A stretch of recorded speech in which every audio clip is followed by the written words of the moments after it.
안녕하십니까. 시청자를 위한 옴부즈맨 프로그램 YTN 시민데스크입니다. YTN 시민데스크는 시청자 여러분들의 의견을 좀 더 가까이서 또 다양하게 듣겠습니다. 잘한 뉴스, 못한 뉴스 코너입니다.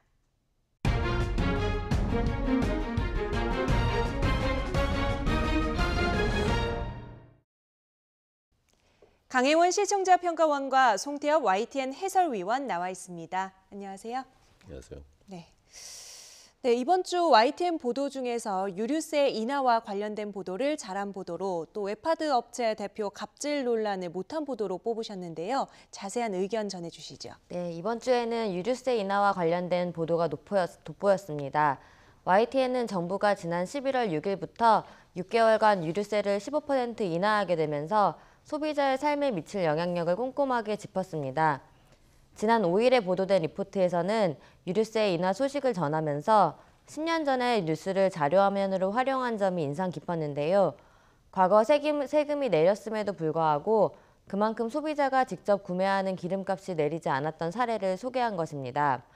당시 주유소와 정유사들이 세금 인하분을 소비자 가격에 충분하지 반영하지 않았던 사례를 들면서 전문가의 인터뷰를 곁들여 정부가 가격 인하를 강제할 방법은 없지만 소비자들이 정유사나 주유소를 감시할 필요가 있다는 점을 잘 전달했습니다. 그래픽 활용도 눈에 띄었습니다. 주유기를 본딴 그래픽을 통해 가격 인하 효과를 잘 전달한 것인데요. 10년 전에는 국제 유가가 올랐던 변수가 있었지만 올해는 그렇지 않았기 때문에 더욱더 가격 인하에 정유사나 주유소의 결정에 큰 영향을 줄 것이라고 생각됩니다. 이와 관련해서 이번에 정부가 유류세를 인하한 배경에 대해서 설명 부탁드립니다. 네, 유류세는 이제 교통세하고 개별 소비세 등으로 이제 구성이 되는데요. 리터당 그 기본 가격이 정해져 있습니다. 세액이 정해져 있는데 위아래로 30% 정도씩 탄력적으로 그 세율을 운영할 수 있게 돼 있습니다. 그 이유는 이제 유류는 가격이 올라도 또 내려도 소비가 줄지 않은 그런 그 경직성이 있기 때문에 어떤 그 소비자들의 어떤 갑작스러운 그 부담을 줄여주기 위해서 그런 탄력세를 적용하는데요. 실제로는 우리나라에서는 별로 탄력적이지는 않습니다. 이번처럼 이제 예외적으로 세 번째 유류세를 이제 내리는 조치를 했는데요. 국회 동의를 받지 않고 국무회의 결의를 통해서 시행령 바꿔서 이제 내린 거죠. 사실상 그 올해 이제 소득주도 성장을 이제 시도를 했는데 첫 해에 크게 이렇게 성과가 좋지는 않았습니다. 각종 지표가 또 나빠지고 있는 상태이기 때문에 그래서 가계 부담을 덜기 위해서 이번 그 유류세 인하를 이제 추진하게 됐고요. 또 그것은 올해 예상보다 세금이 한 20조 정도 더 거칠 걸로 예상이 됩니다. 그래서 큰 부담 없이 재정에 부담 없이 유류세를 낮출 수 있었고요. 이제 이 경우에는 휘발유 값이 앞으로 이제 한 1,500원대 후반으로 이제 그 안정이 될 걸로 보이고요. 그러면은 앞으로 6개월 동안 가계 부담은 2조 원 정도 줄어들 걸로 예상이 됩니다.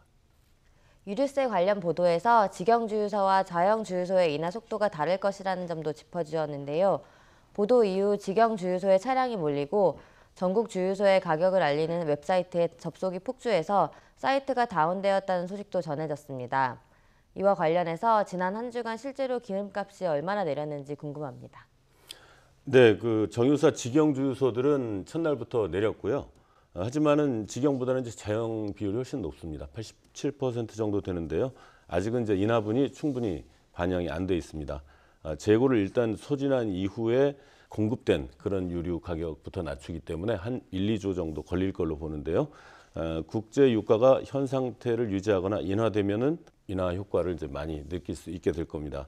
한국 석유공사 오피넷을 보면은 인하 첫날에 전국 평균 휘발유 가격은 16원 정도만 내렸습니다. 가장 하락폭이 큰 곳은 도로공사에서 운영하는 알뜰 주유소라고 하니까요. 많이들 그곳을 이용하면 좋을 것 같습니다. 네. 유류세 인하가 한시적인 조치여서 실제로 소비자들의 부담을 덜어주기보다는 주유소 배만 불리는 것 아니냐 이런 얘기도 있던데 실제로 어떻습니까? 네, 그 부분이 이제 저희 그 기획 이슈팀의 이정미 기자가 취재한 기사인데요. 기존 이제 안컸게 잠깐 물어보자면은 이제 매일 한국은행에서 기준금리를 내렸다는 보도가 나왔는데 왜 내 대출금리는 내려가지 않지 이런 경우가 네. 많지 않았습니까? 사실은 이번 유류세 부분에도 그런 비슷한 현상이 나타나는 건데요. 국제 유가가 이제 10월 초부터 계속 하락을 했습니다. 정유사 공급가도 이제 10월 둘째 주부터 하락을 했는데 주유소 판매 가격은 11월 첫 주까지 상승세였다는 거거든요. 진작 내렸어야 할 기름값을 주유소들이 이제 안 내리고 있었던 것 아니냐. 네. 이제 그런 경우고요. 그 다음에 이제 그 국제 유가가 주유소 판매 가격에까지 영향을 미치기까지는 이제 2주 정도 걸린다고 하니까요. 11월 첫째 주까지 내린 거는 사실상 주유소 측의 어떤 그 폭리 예대 마진을 취하려는 그런 의도가 있지 않았냐라는 얘기들이 있고요.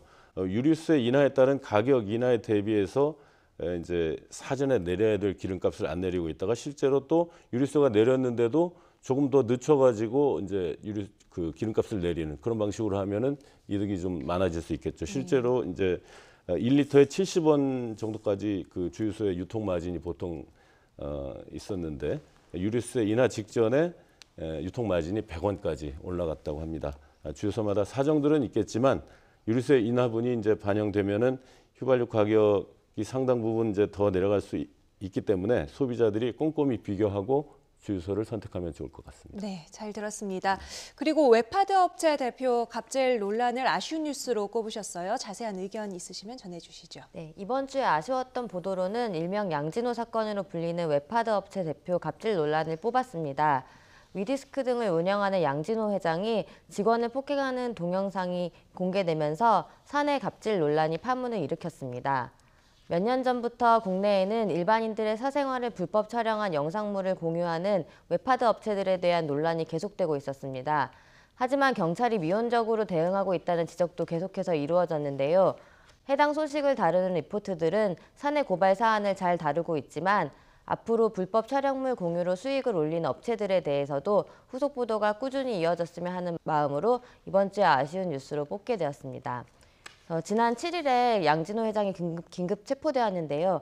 구체적으로 어떤 부분에 초점을 맞춰서 수사가 이루어질지 궁금합니다. 네, 먼저 말씀드리면 이번 기사는 이제 그 탐사 전문 매체인 뉴스타파와 셜록이 처음 이제 문을 연 사건입니다.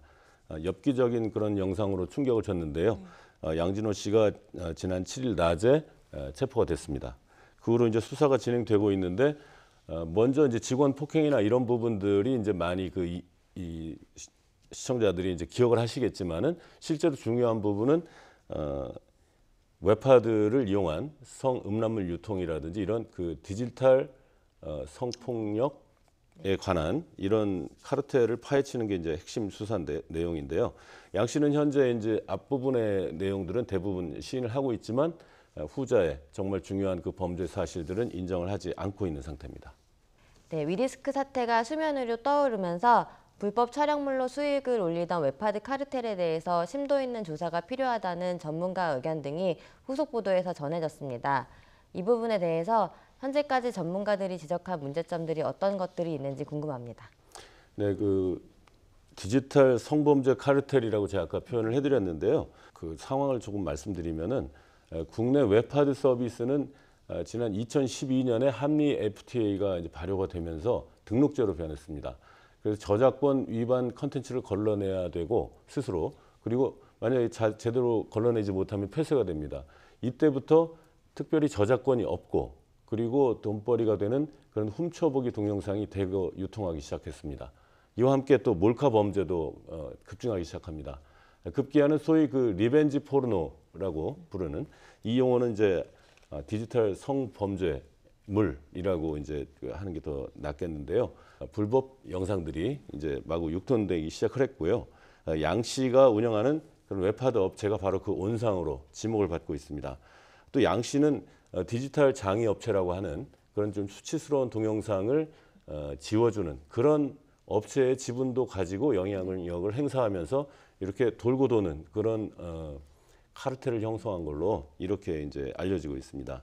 필터링 업체나 디지털 장애 업체까지 그 양 씨가 영향력을 행사하고 있다면은 그것은 이제 막대한 수익뿐만 아니라 어떤 피해 당한 사람이 그것을 실제로 지울 수 있는 그런 보장이 안 되는 그런 상황이 되는 거죠. 현재 음란물 유통 전 과정에 손을 뻗치고 있을 뿐만 아니라 양 씨가 이렇게 급격히 그 사업을 확대하게 된 배경에는 비호 세력이 있는 게 아니냐 이런 또 소문도 무성한 상태고요. 그래서 또 주폭과의 연계설도 있고요. 결과에 따라서 어떤 폭발력이 있는 그런 수사 결과가 나올 것으로 예상이 됩니다. 네, 잘 들었습니다. 지금까지 YTN 보도 중 잘한 뉴스, 못한 뉴스에 대해 얘기를 나눠봤습니다. 강혜원 시청자평가원과 YTN 송태엽 해설위원이었습니다. 감사합니다.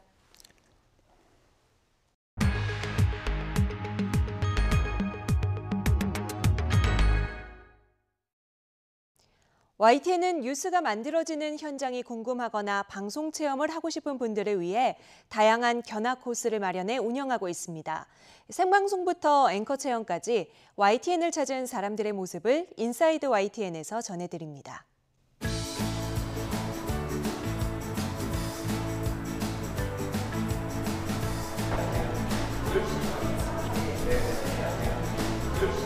오늘 TV 스튜디오도 보시고 저희 라디오도 하기 때문에 라디오 스튜디오 보고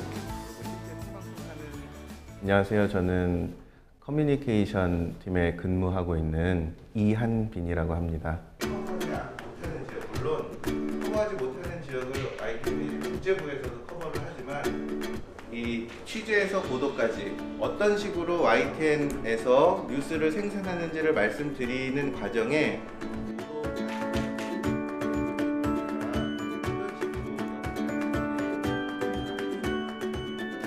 저는 아나운서 또는 앵커에 대해서 장래 희망을 생각 중인데 국민들에게 정확하고 신속한 보도를 하는 것이 멋있다고 생각해서 희망하게 되었습니다.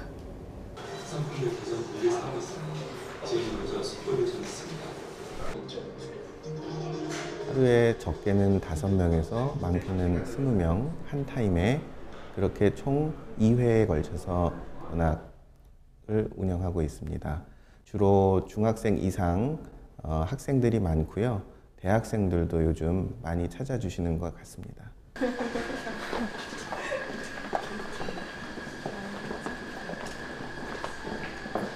YTN은 어떤 직종의 사람들이 일하고 있는지 그리고 뉴스를 하는 회사이기 때문에 실제 방송에 나가기까지의 과정을 설명해 드립니다.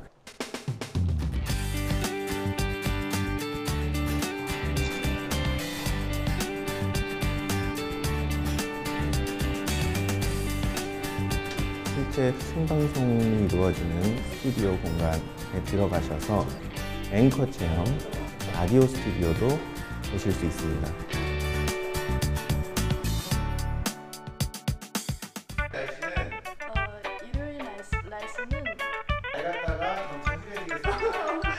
구름 낀 날씨가 되겠습니다. 구름 긴 날씨가 되겠습니다.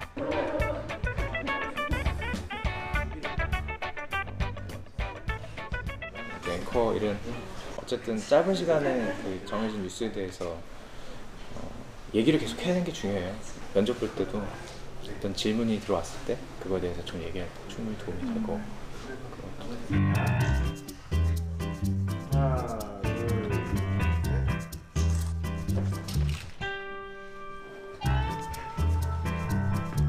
자, 하나, 둘, 셋.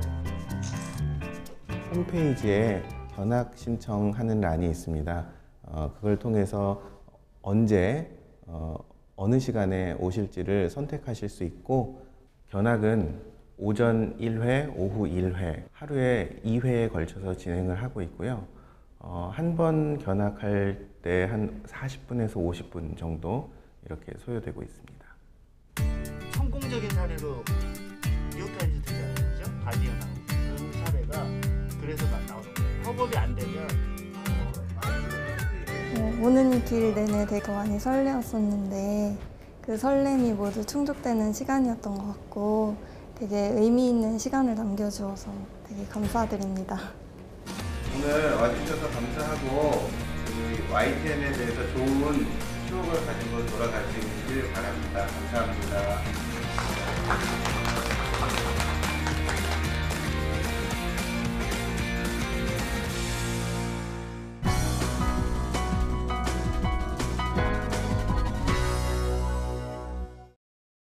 지상파 DMB 채널인 YTN DMB 프로그램을 평가하는 내가 본 DMB 순서입니다.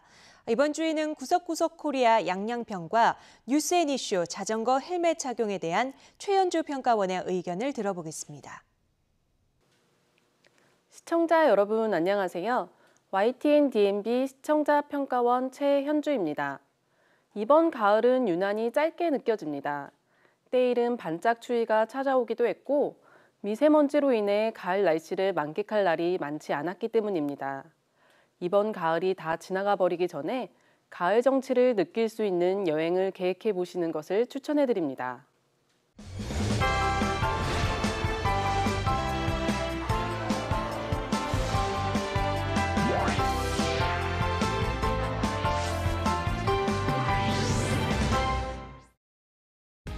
산과 바다, 강을 품고 있는 천혜의 자연 환경. 이곳에서 태어나 바다를 거스르며 살아가는 연어와의 특별한 만남. 눈이 행복해지는 절경 감상 포인트와 문화여행지에서 되짚어보는 양양의 역사. 여행에 빼놓을 수 없는 이색 즐거움 식도락까지. 이 모든 걸 함께 즐길 수 있는 강원도 양양으로 출발! 고고고! YTN DMB에서 방영 중인 구석구석 코리아는 매주 우리나라 곳곳의 명소를 찾아 체험하고 즐기고 맛보는 여행 프로그램으로 지난 시간 동해안의 힐링 도시 양양을 찾았습니다. 구석구석 코리아에서 찾은 양양의 첫 번째 여행지는 연어 생태 체험관이었습니다. 매년 10월과 11월이면 양양 남대천으로 올라오는 연어들을 만날 수 있다고 합니다.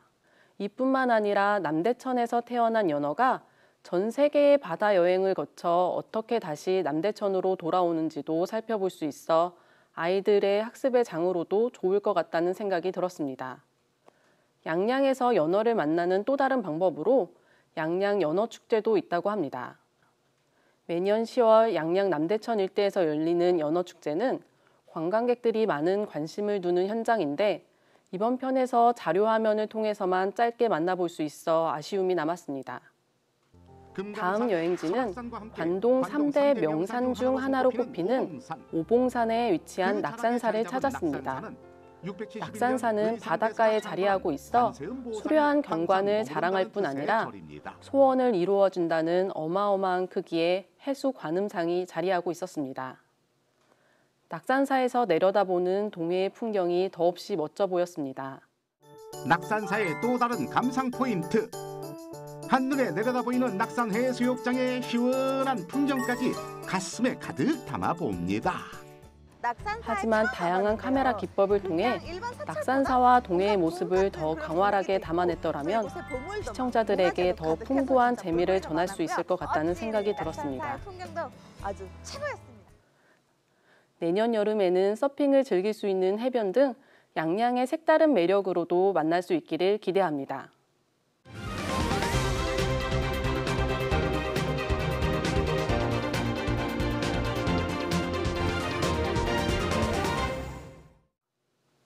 뉴스앤이슈는 매일 낮 11시 40분부터 2시까지 방영되는 낮 시간대 뉴스 프로그램으로 취재 임팩트, 이슈 인사이드 등의 코너를 통해 한 가지 이슈에 대해 집중 취재하거나 전문가들의 분석 등을 통한 심층 보도를 이어가고 있습니다. 최근 우리나라 자전거 이용 인구가 1,200만 명을 넘어섰다고 합니다. 평일에는 자전거를 타고 출퇴근을 하거나 주말이면 자전거 라이딩에 나서는 분들도 종종 볼 수 있습니다. 하지만 자전거 사고도 빈번하게 발생하고 있습니다. 지난 뉴스앤이슈에서는 자전거 사고 시 헬멧 착용 여부에 따라 사망률이 2배 이상 차이가 난다는 조사 결과에 대해 보도했습니다. 실제로 자전거 사고로 사망한 사람의 다친 부위는 대부분 머리였습니다. 헬멧을 쓰지 않으면 같은 사고를 당해도 치사율이 2배가량 높아지는데 머리에 오는 충격이 헬멧을 썼을 때보다 크게는 12배 이상 강해지기 때문입니다. 이번 보도에서는 법을 지킨다는 것도 중요하지만 본인의 안전을 위해서 헬멧을 써야 한다는 점을 강조하고 있었습니다. 이때 영상으로는 다양한 자전거 사고 현장들을 연속적으로 보여줬는데 시청자에게 자전거 사고에 대한 경각심을 불러일으키게 하는 영상들이었습니다. 또한 조사 결과 자료를 표와 그래프로 정리해줘 보다 효과적으로 전달해주는 모습이었습니다. 헬멧을 쓰지 않으면 같은 사고를 당해도 치사율이 2배가량 높아진다고 짚어줬는데 사고 시 머리에 오는 충격이 헬멧을 썼을 때보다 크게는 12배 이상 강해지기 때문이라고 합니다. 이번 뉴스앤이슈의 보도는 자전거 이용객이 늘고 있는 시점에서 헬멧 미착용 시 사고의 경각심을 불러일으키는 동시 헬멧 착용이 안전에 있어 얼마나 중요한지 되짚어주는 역할을 했습니다.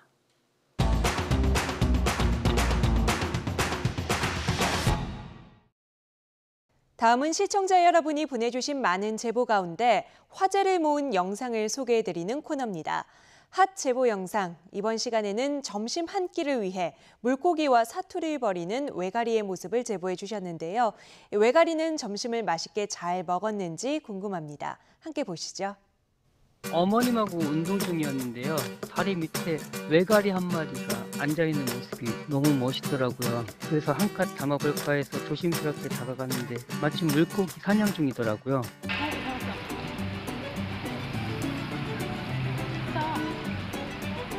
저도 실제로 사냥하는 모습을 보는 건 처음이었고 조카들 보여주면 너무 좋아할 것 같아서 촬영했는데 엄청 배를 빠져나가려고 하네. 한 30분 정도 앉아서 촬영한 것 같은데 4번 정도 실패하고 겨우 사냥에 성공했거든요.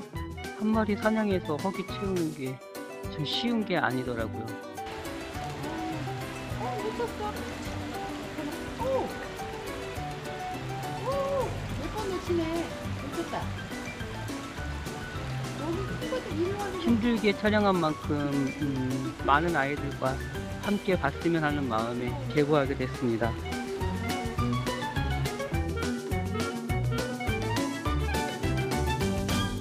여러분들의 소중한 제보에 감사드립니다. YTN은 언제나 여러분의 참여와 제보를 기다리고 있습니다. 이어지는 순서는 언론 전문가로부터 우리 언론의 문제점과 나아가야 할 방향에 대해 들어보는 매체 비평 시간입니다. 오늘은 경제 저널리즘의 문제점과 개선 방향에 대해 동국대학교 이철한 교수에게 들어보겠습니다.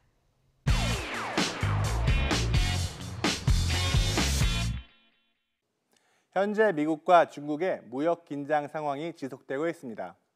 미국과 중국의 경제 상황에 영향을 많이 받는 우리나라의 경제 성장률 전망도 지속적으로 낮아지고 있는 시점입니다. 이러한 무역 분쟁은 격화되어 무역 전쟁으로까지 전개되고 있는데 이러한 이슈가 전개될수록 시청자들의 이해를 돕기 위해서 미국 301조 관세 무관화, 트럼프노믹스, 중국의 1대1로 정책 등 미국과 중국의 경제 용어 및 여러 제도와 정책에 대한 해설이 필요해 보입니다. 많은 경제 뉴스들이 쟁점에 대한 원인이나 정책 제안을 하기보다는 정부나 공공기관 및 경제연구소에서 제시하는 자료를 그대로 받아 쓰는 발표 저널리즘에 머무르고 있는 것이 현실입니다. 경제 분석이나 전망 기사가 시도되더라도 이 역시 기자가 충분히 검토하여 의견을 개진하는 것이 아니라 해외 유력 언론 기사를 번역하거나 일부 발췌하여 피상적으로 보도하는 수준에 그치고 있습니다. 경제 저널리즘에 있어서 그 역할은 시청자들에게 경제 현상이나 정책을 이해하기 쉽게 전달하고 이에 대해 토론할 수 있는 공론장을 만드는 데 있습니다. 이를 위해서는 우선 사건에 대한 기관의 단편적인 발표 내용이나 수치 등을 전달하는 데 머물지 말고 사건이 일어나는 배경과 사건 사이의 인과관계에 대한 심층적인 분석이 필요하겠습니다.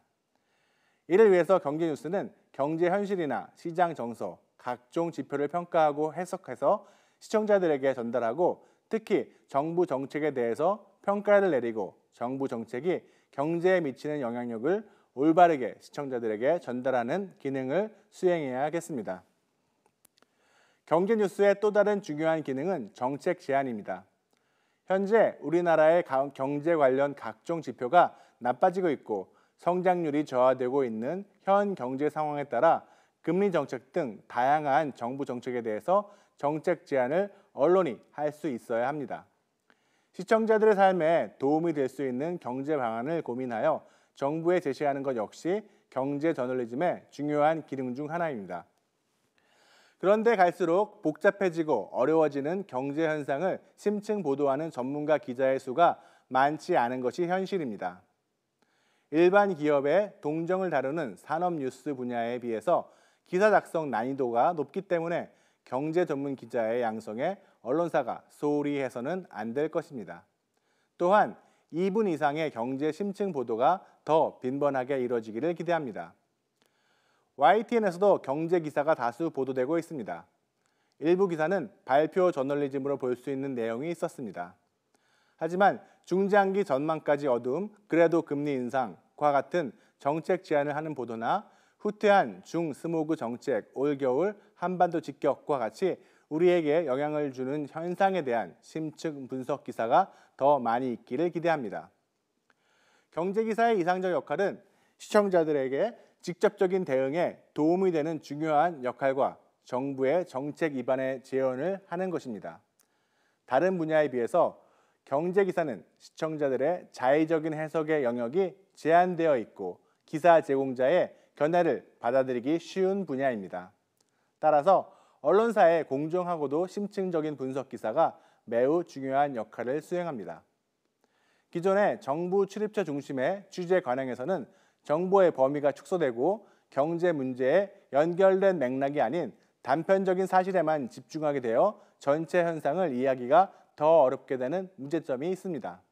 따라서 향후 경제 보도에서는 단편적인 사실의 나열이 아닌 인과관계를 초래하는 연결고리에 대한 분석 기사 제공을 통해서 경제 침체 등의 상황에서 국민에게 막연한 불안감만을 제공하지 않도록 해야겠습니다.